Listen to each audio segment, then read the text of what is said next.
At the beginning of my senior year here at BYU, I began worrying whether I was making the right decision about my future. One day in the fall, Lisa asked me if there was anyone who could possibly help me that I hadn't already talked with. Without a moment's hesitation, I said yes. If I could only talk to the president of BYU, who was then Jeffrey R. Holland, that would clear everything up. Several weeks prior to my graduation, I attended my senior capstone class. As I prepared to leave the building after class, I noticed there was a crowd that was gathering at the west doors. So I worked my way to the front of the doors and discovered the reason no one was leaving was because it was a complete downpour. I put a Daily Universe over my head and I started running through the parking lot. The newspaper turned to a pulpy mush and I was soaked almost immediately. I was truly in a blue mood and felt very down. So I walked very slowly. As I walked past the Brimhall building, I heard someone yell out, "You need this more than I do." And I looked across the street, and there was President Holland holding up an umbrella.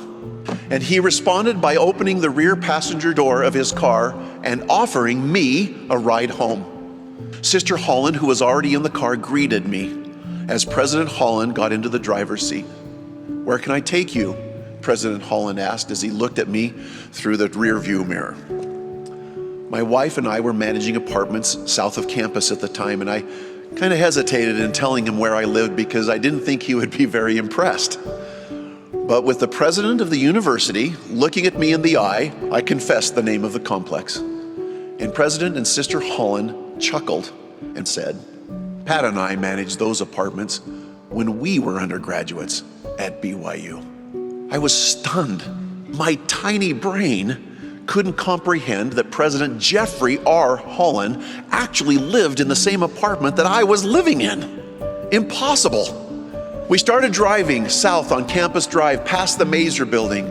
As I sat in this car, I suddenly realized that 7 months previous, I told my wife that if I could only talk to President Holland, then I was confident I could receive helpful direction. And here I was sitting in a car with him.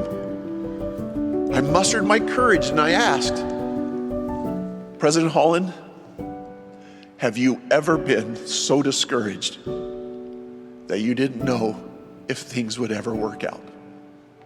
Did you ever worry that you might not make it after all?"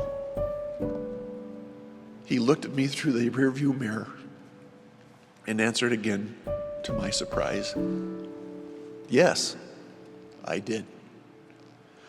We drove to my complex and I moved toward the car door to get out.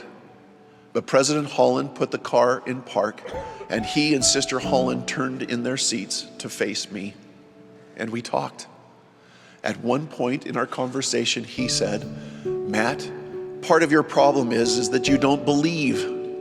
I admit I felt a little badly as if my testimony was considered to be subpar. "Oh," he said, "I'm not talking about your testimony.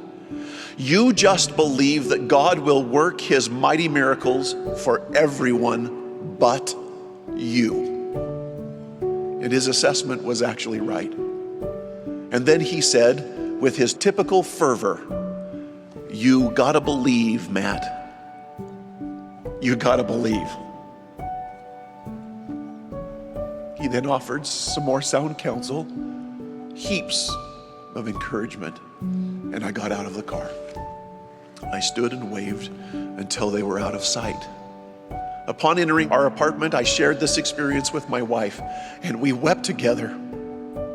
And we wrote the experience down so we would always remember.